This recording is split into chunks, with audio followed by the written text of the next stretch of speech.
I know, I skipped a video. I haven't done the house tour, but we have to skip ahead for just a moment because we have something much more exciting and much more important happening, and that is Nick and I are hosting Easter dinner tonight. So I had a conversation with Nick and I asked him 2 days ago to ask around the clubhouse and make sure everyone had a place to go for Easter dinner. This was always really hard for Nick and I to be apart for holidays and special days like this. So one of the things coming into this year traveling with Nick, I really wanted to make sure we had an open door for players or spouses, coaches, wives, whatever, to have a place to go to feel a little more like they're at home. He ended up inviting everybody, my sweet husband. So he came home and said that everybody was in, and you know, I was expecting maybe 5 or 6 people coming, and it looks like it's gonna be more like 20 to 25. So that is a challenge, especially when you live in an apartment with no furniture and have very limited cooking stuff, etc. So this video is going to be all about hosting an event for a bunch of big athletes that eat a lot of food with short notice and no furniture. My big question was, how are we going to have all these people in our house and be able to sit them comfortably?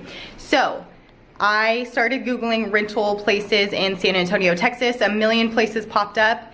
There were a ton that were already closed yesterday, day before Easter, obviously. So thankfully I found one, and I rented 3 huge 6-foot tables and 28 chairs, and it's perfect. So the tables were like $6.50 each. The chairs were 80 cents each. So it's a really inexpensive way to be able to do that. I drove there, they loaded it up for me. I did have to carry all of this up to the 4th floor, but it's just in a day's work.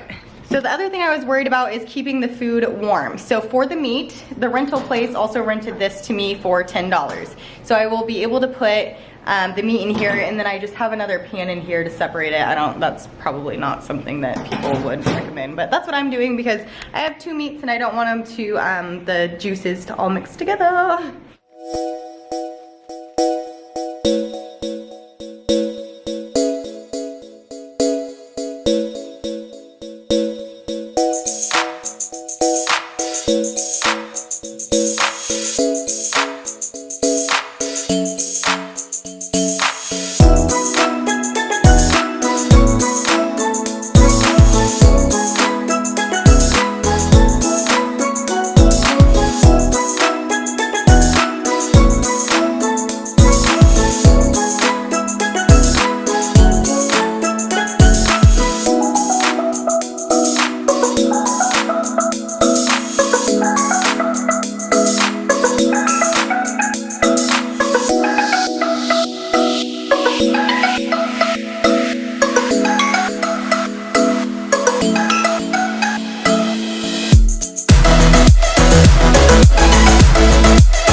One of the things that I started meal prepping last night was deviled eggs. Making it the night before, one of the things I recommend is to put paper towels in with the eggs. So I pre-made the yolk.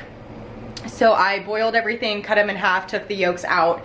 So these are all halved eggs with paper towels on top because there's so much moisture, it will absorb that. So that's what I'm gonna do right now, is take everything out and put the mix in it.